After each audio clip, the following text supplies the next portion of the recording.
Comme en témoigne le ballet diplomatique que Kinshasa a connu cette année avec la visite que nous ont rendue plusieurs personnalités importantes.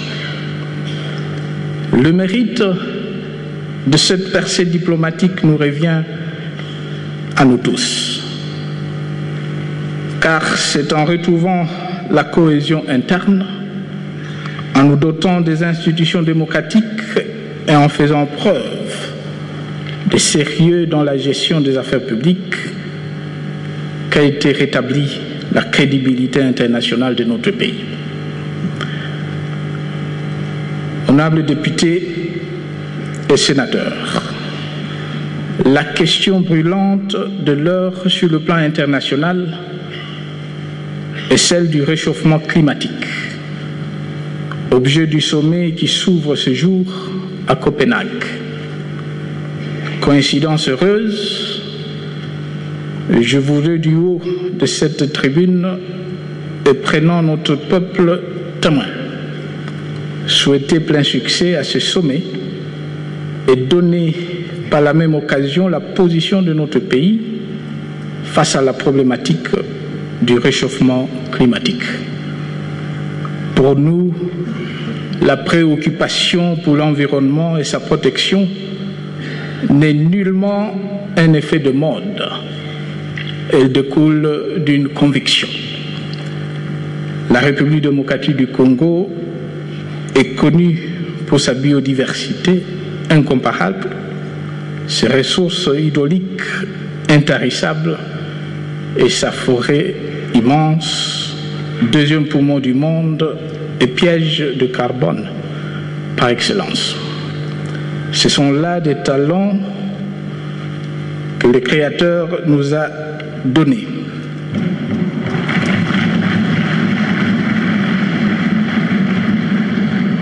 Et pour lesquels nous aurons à rendre compte, notamment à nos enfants et petits-enfants. Nous nous devons donc de les gérer durablement, raison pour laquelle notre pays a été un des premiers à faire de la conservation un élément essentiel de sa politique, et décidant d'ériger en aire protégée 15% de son territoire national, soit 350 000 km². Nous devons aussi d'en tirer le meilleur parti pour le pays.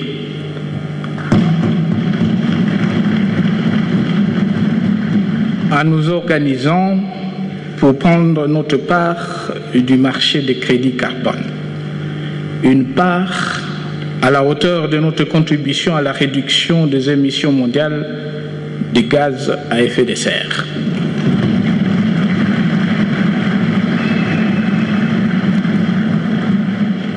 Et puisque, d'une part, cette contribution nous impose des privations et des sacrifices, et que d'autre part, l'humanité entière en bénéficie, y compris ses membres les plus riches, qui sont aussi le plus grand pollueur.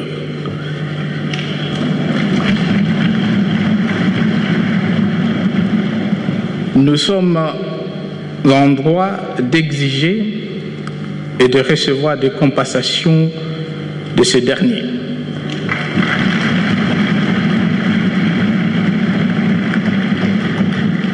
Cela au nom du principe consacré pollueur-payeur.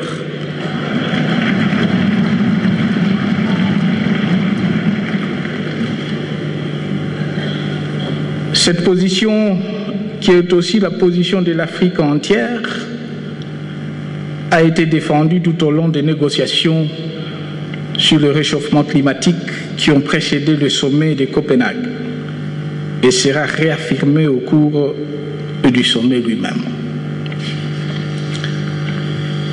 Monsieur le Président de l'Assemblée nationale, Monsieur le Président du Sénat, honorables députés et sénateurs, chers compatriotes, que conclure sur l'état de la nation au terme de ce tour d'horizon? Comme vous vous en rendez compte, l'œuvre de reconstruction d'un pays grand et divers comme le nôtre, avec l'histoire qui est la sienne, n'est pas facile. En l'espèce, il s'agit à la fois de pacifier le pays, d'y déployer l'autorité de l'État, de moderniser ce moyen de défense, d'assurer le fonctionnement optimal des institutions, de protéger le patrimoine national, culturel et écologique, d'agir pour retrouver sa place dans le concert de nations et la fierté d'être congolais à la jeunesse. Ces objectifs sont autant de défis. Pour sa bonne fin, l'œuvre de reconstruction nationale requiert la mobilisation de tous. C'est donc ensemble et unis que nous connaîtrons les succès. Et parce que nous parlons de victoire, comment ne pas se souvenir des extraordinaires performances de nos équipes de football? Le Léopard au championnat d'Afrique des Nations, CHAN, et le tout-puissant Mazembe en Coupe d'Afrique, Coupe africaine de club.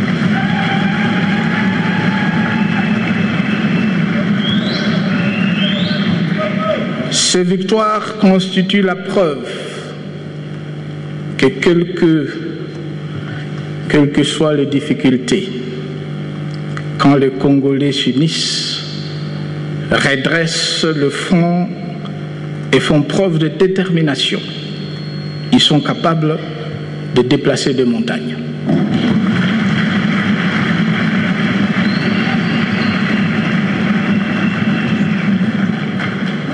Elles sont aussi un signal fort que tout un peuple adresse au monde pour lui signifier qu'envers et contre tout, il croit en son destin et refuse d'être effacé de l'histoire.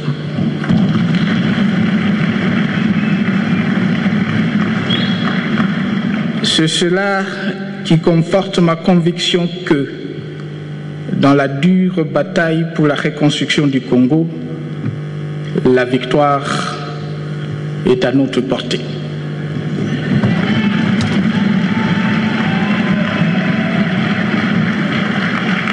Monsieur le Président de l'Assemblée nationale, Monsieur le Président du Sénat, honorables députés et sénateurs, que vive la République démocratique du Congo et que Dieu vous bénisse. Je vous remercie.